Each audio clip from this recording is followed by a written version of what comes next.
আমার ঝুলি থেকে নেওয়া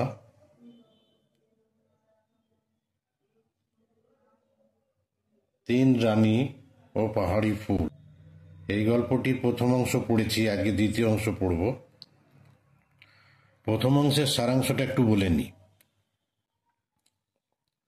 তিন রানীর ছেলেপুলে হয় না, রাজা মহা চিন্তিত, রানীরাও চিন্তিত।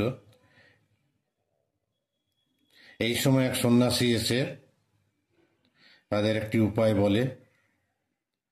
তারা পাহাড়ে তিনটি ফুল আনার জন্য রওনা দেয়। মেজরানী সেরকম দেখতে শুনতে ভালো নয়, সেই জন্য আর দুই রানী ওকে অতটা পছন্দ করে না। রাস্তায় এক অসুস্থ বুড়ো ভদ্রলোককে দেখতে পায়। আর দুই রানী পাশ ফিরে চলে গেল। মেজরানী কিন্তু তার সেবা শুশ্রূষা করে ও তার সমস্ত ঘটনা বলে। সেই বুড়ো এবার মেজরানীকে বলে, তুই চিন্তা করিস না, আমি তোকে সাহায্য করব। এরপর থেকে পরবর্তী অংশ পড়ছি। কাঁদিস না মা, তুই আমার জন্য জল নিয়ে এলি আর আমি তোকে সাহায্য করব না? বলেই নিজেই কিছুক্ষণের মধ্যে দুটো গাছের শিকড় এনে মেজরানীর হাতে দিয়ে বলল, ফুলের চারিদিকে প্রচুর সাপ আছে, ওদের কবল থেকে ফুল নেওয়া খুবই মুশকিল। তুই এই শিকড় দিয়ে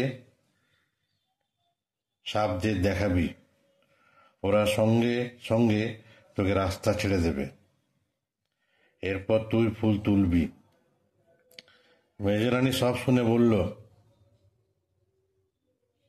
কিন্তু বাবা, আমি ওখানে যাব কিভাবে?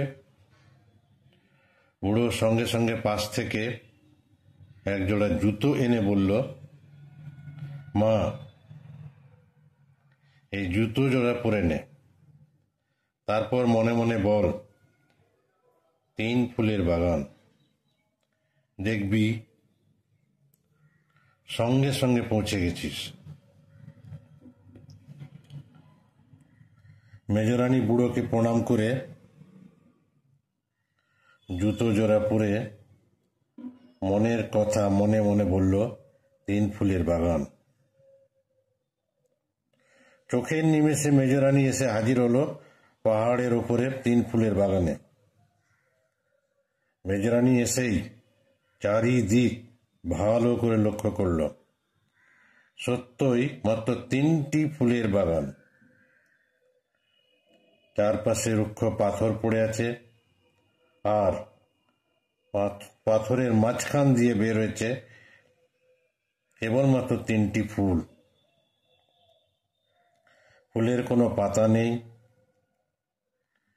বিশাল বড় বড় কয়েকটি সাপ ওই ফুল তিনটি ঘিরে আছে।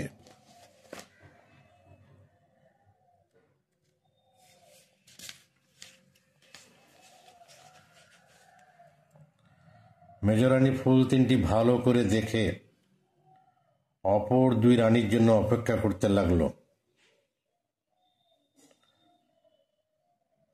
অন্যদিকে বড় রানী আর ছোট রানী অনেক কষ্ট করে হাঁপাতে হাঁপাতে পাহাড়ের উপরে উঠেছে। মেজরানীকে অনেকক্ষণ ধরে দেখতে না পেয়ে তারা মনে মনে বেশ আনন্দিত হয়ে উঠেছে। অনেকটা পথ চলার ক্লান্তির মধ্যেই তাদের মন খুশিতে ভরে উঠেছে। রাজা এমনিতে মেজরানীকে দেখতে পারে না, তার উপর ফুলের পাহাড়ে রানী পৌঁছাতে পারেনি জানলে রানীর যে কি অবস্থা হবে, এটা ভেবে তাদের এই খুশি খুশি ভাব। কিন্তু পাহাড়ের উপরে হঠাৎ মেজরানীকে দেখতে পেয়ে তারা দুজনে অবাক হয়ে গেল। মেজরানী অবশ্য তাদের দুজনকে দেখে বেশ ভালোভাবেই সব কথা বলে দিল। এমনকি সেই বুড়ো বাবার দেওয়া শেকড় দেখিয়ে ফুল 3টিকে সাপের কবল থেকে মুক্ত করল। সব দেখে শুনে বড় রানী ও ছোট রানী মনে মনে ধরে ফেলল যে মেজ রানী নিশ্চয়ই কোনো বর পেয়েছে।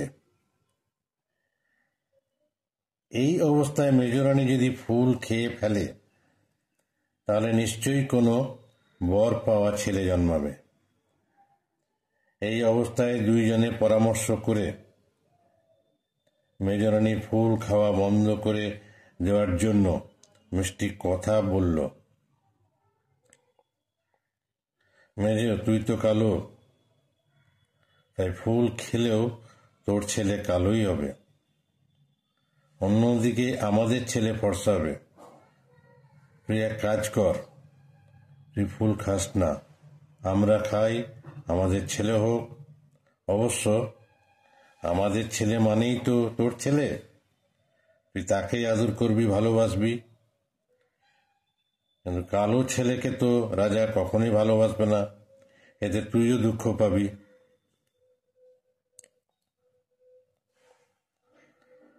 তারপরে বড় রানী আর ছোট রানী ফুল 3টি তুলে মুখের ভেতর ভরে দিল। কিন্তু অল্প একটু মুখে যেতেই দুই রানীর মুখ বেঁকে উঠল। দুজনে চিৎকার করে উঠল, তেতো, বাপরে কি তেতো। তারপরে থু থু করে মুখের মধ্যে থাকা ফুল ফেলে দিল। দুজনের পেটে খুব অল্প পরিমাণ অংশই গেল। মেজ রানী তৎক্ষণাৎ ফুলের কোনো টুকরো যাতে নিচে না পড়ে যায় সেই জন্য নিজের শাড়ির ছেঁড়া অংশটা নিচে পেতে দিল। অল্প একটু ফুল খেয়ে বড় ও ছোট রানী চলে যেতেই মেজ রানী পড়ে থাকা সব ফুলগুলো তুলে সন্ন্যাসী ঠাকুরের কথা মতো জল না দিয়ে ফুল 3টি গিলতে আরম্ভ করল। মাটির ওপর শাড়ি পেতে দেওয়াতে কোনো ফুলের টুকরো মাটি স্পর্শ করল না। শাড়ির ওপরে যে সকল ফুলের টুকরো পড়ল রানী পরক্ষণেই তা তুলে মুখের ভিতর ভরে দিল। এমনি করে 3টি ফুলের বেশিরভাগ অংশই মেজ রানীর পেটে গেল। দেখতে দেখতে 1 বছর পেরিয়ে যেতে 3 রানীর ছেলে হলো। বড় রানী এবং ছোট রানীর ছেলে হলো দুটো টুনটুনি পাখির মতো,